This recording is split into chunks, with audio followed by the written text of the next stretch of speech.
Welcome to Becoming a Financially Confident Woman, the podcast that helps high-achieving women take control of their money and build wealth with confidence. I'm your host, Dr. April Murdaugh, financial advisor, college professor, and founder of Woman to Woman Financial.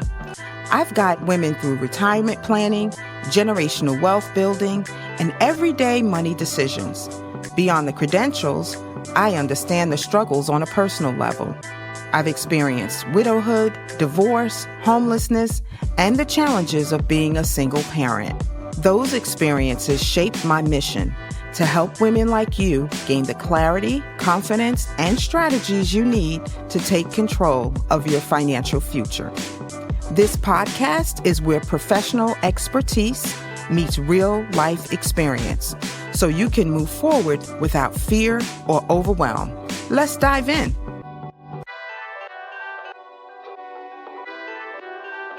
Welcome to another episode of Becoming a Financially Confident Woman. This is Dr. April, your host, and today I want to talk about something that no one teaches women about in finance class, but it costs us millions. It's the cost of being a ride or die. You see, somewhere along the way, women were taught that loyalty is proof of love, that holding someone down through their struggle is noble, that believing in him or her, even when the numbers don't make sense, is what a good woman would do. But what happens when that loyalty becomes self-sabotage? What happens when you empty your savings to fund his or her dream? You co-sign a loan, you put your name on a lease, you invest in the startup, and the relationship fails. Today, we're not talking about being bitter. We're not talking about not supporting your partner. This is not what this episode is about. We're talking about being financially wise while you are emotionally invested. You see, because love is powerful, but contracts, they're the real deal. And your financial future, it deserves protection. So let's talk about it. I'm going to give you a little case study, a scenario, and I'm going to change the names, of course, to protect the innocent. So let's call this lady Danielle.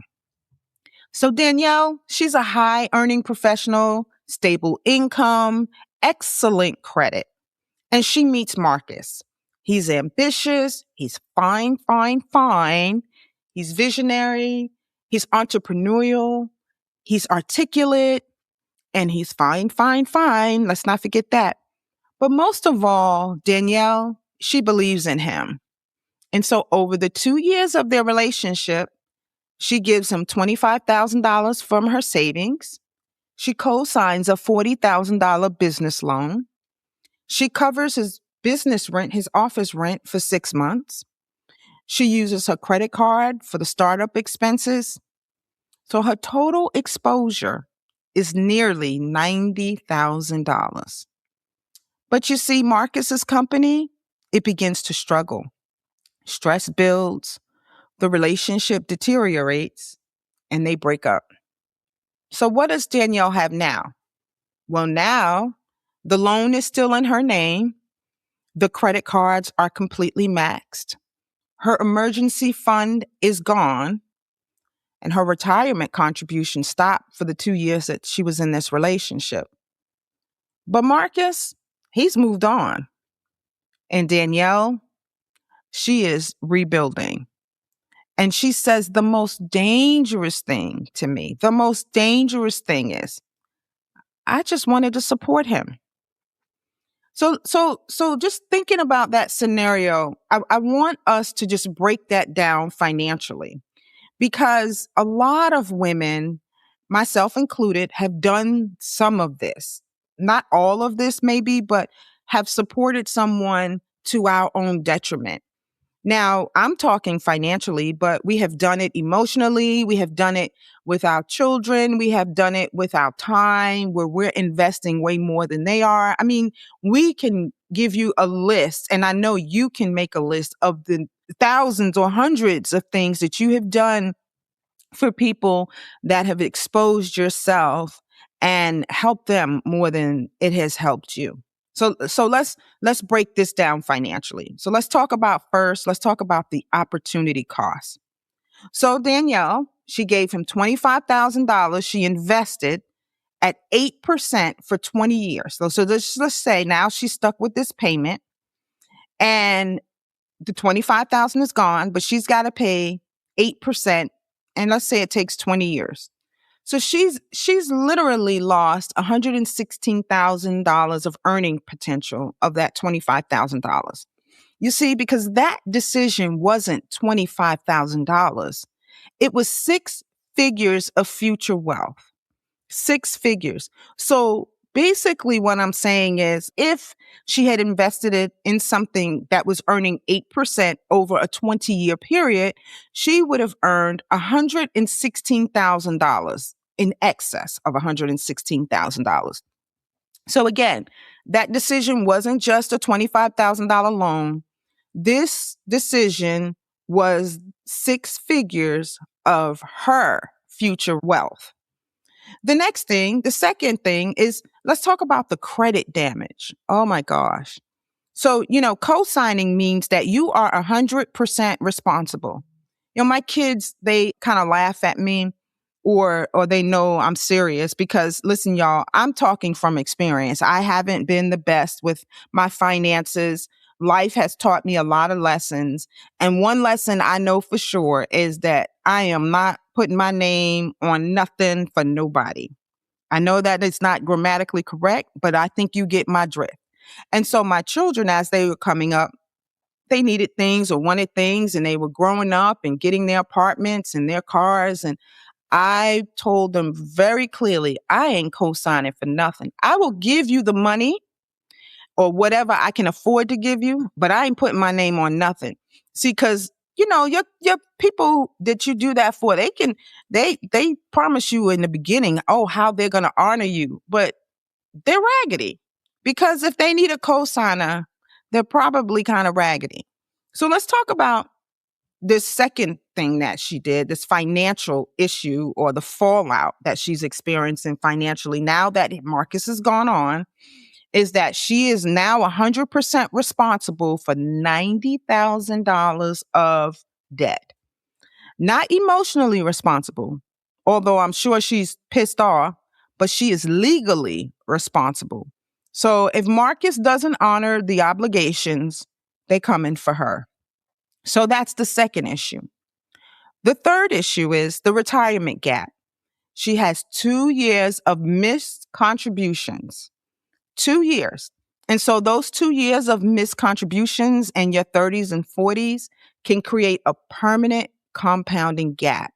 You see, you guys don't understand the power of compounding and how sending your money out to work for you and come back and bring you the money, like pimping your money out, is the best thing that you can do. But lending your money out, not knowing when you're going to get it back, reduces the ability for you to earn the money that you need to earn to retire and live the lifestyle that you deserve.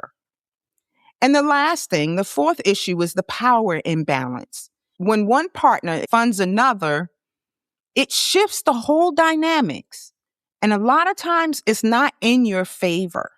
A lot of times. And I see it all the time with my smart, high achieving, successful women. Because psychologically, and not only psychologically, just the work that I do has revealed these things to me, that ride or die women are often high achievers, they're fixers, they're nurturers, and they are financially stable. Okay, so I'm going to say it again. Ride or die women are often high achievers, fixers, nurturers, and financially stable. You see, these women, they don't fall for potential. You fall for the vision of what could be. But here's the truth. And I had to learn this the hard way. And I don't want the ladies out here listening to this to have to learn it this way. But this is the truth, ladies. You see, you can believe in someone, without financially underwriting their dream. I'm going to say that again. You can believe in someone without financially underwriting their dream. So I want to just kind of go over some protection strategies for my ladies because your heart starts to do things that you really shouldn't do, making decisions and putting yourself on the line to be that ride or die woman to show someone that you believe in them, you love them, and you're going to stick with them through thick and thin. But here's the thing. You're not married. You're not married. So if you are not married, here are some non-negotiables I want you to really, really take to heart. The first thing is separate accounts. Separate accounts. You see, support doesn't require shared finances. I'm not married to you. You're not married to me. We don't have to share our finances, and I don't have to share mine to support you. There are so many other ways, ladies, that you can support your partner before you marry them. And if the ways that you can protects you and they have a problem with it, then you really need to decide if that is the relationship for you.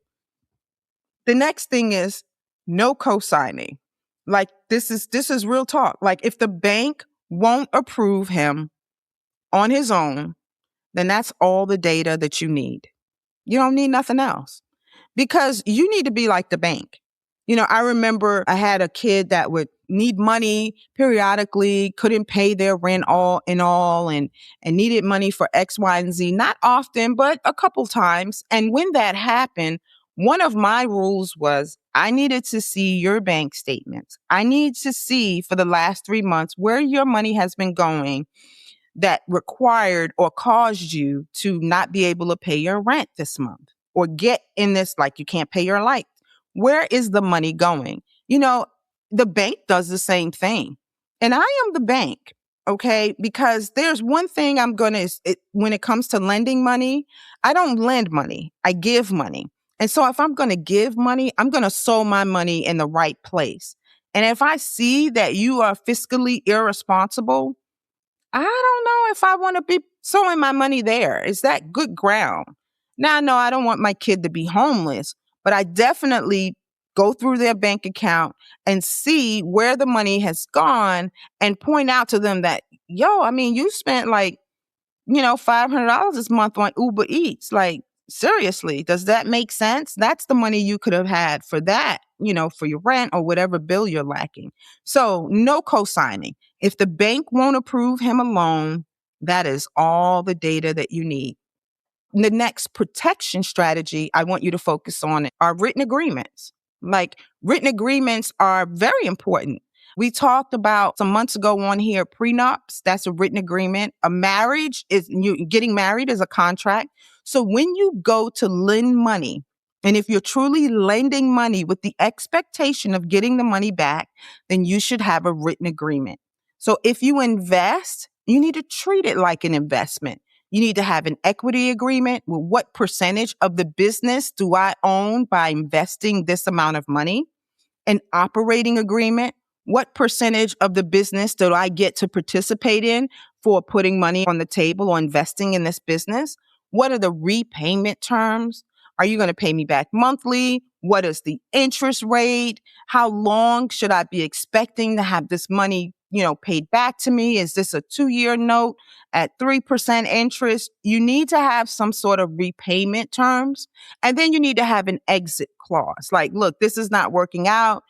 30, 60, 90 days, we're going to sever this agreement and the note is going to be paid back before blah, blah, blah time. So whatever it is, though, if you're lending money to someone, you really need to have a written agreement. Look, the credit card companies do it, the banks do it, car loan folks do it, the mortgage folks do it. They're just not going to give you something without any recourse if you don't pay. I mean, you can't go back to them and get the money back. But, if you take out a mortgage and you don't pay it, they're going to take your house. They're going to take your car. You need to have a written agreement.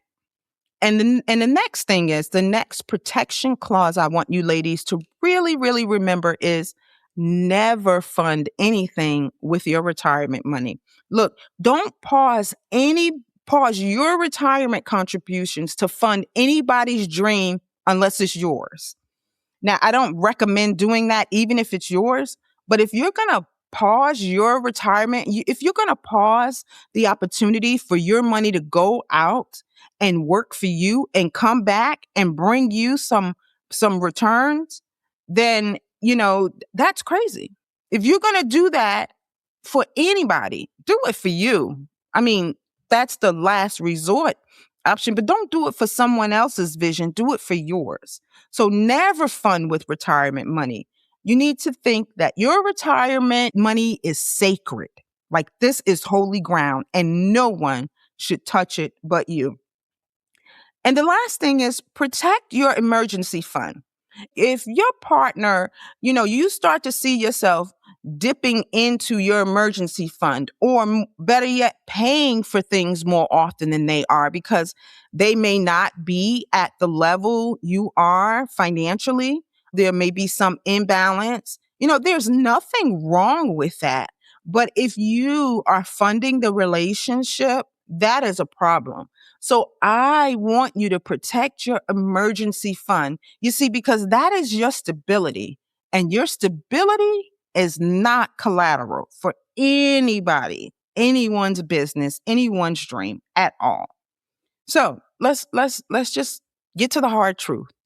The hard truth is this: being a ride or die, it sounds romantic, but financial self-abandonment is not loyalty. It really is dealing with the fear of losing the relationship, and no relationship, I mean none, should cost you your financial security. A lot of times we women, we want to be in a relationship so bad that we expose ourselves to things and to people that are harming us. And we think it another way because our motives and the way we operate is so loving and we have such integrity and we always want to help.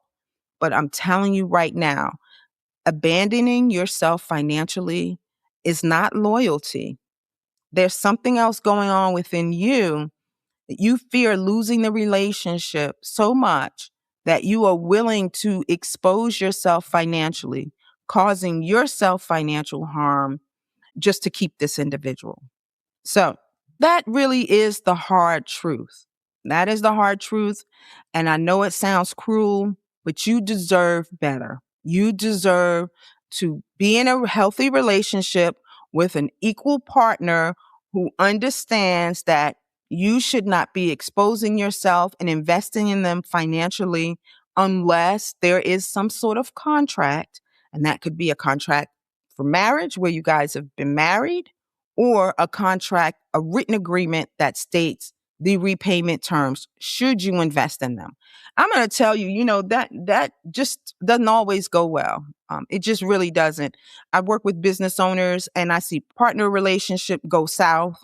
Initially they are on the same page, and as they begin to even build the business, one has a view about things, and they may realize that they don't have the shared values that they thought they had when they started the business. So I would be very careful just in general with partnerships. But ladies, I would really be careful getting into relationships with someone has this big vision and you have the financial capability to support that, and they cannot do it themselves. You see, scrappy is the most important thing. Like, that song, started at the bottom, now I'm here. The person you with needs to be able to be scrappy. And until they get on their feet, you don't want to be lending anybody any money, especially at your expense. So listen, ladies, if this episode felt personal, I want you to hear me clearly. I want you to hear me loud and clear, because you are not wrong for being supportive. You are not foolish for believing in someone, and you are not too much for wanting security. See, being a financially confident woman means this: love does not require you to risk your future. You can be loyal, you can be nurturing, You can be committed and still protect your assets. And the right partner, they will respect boundaries.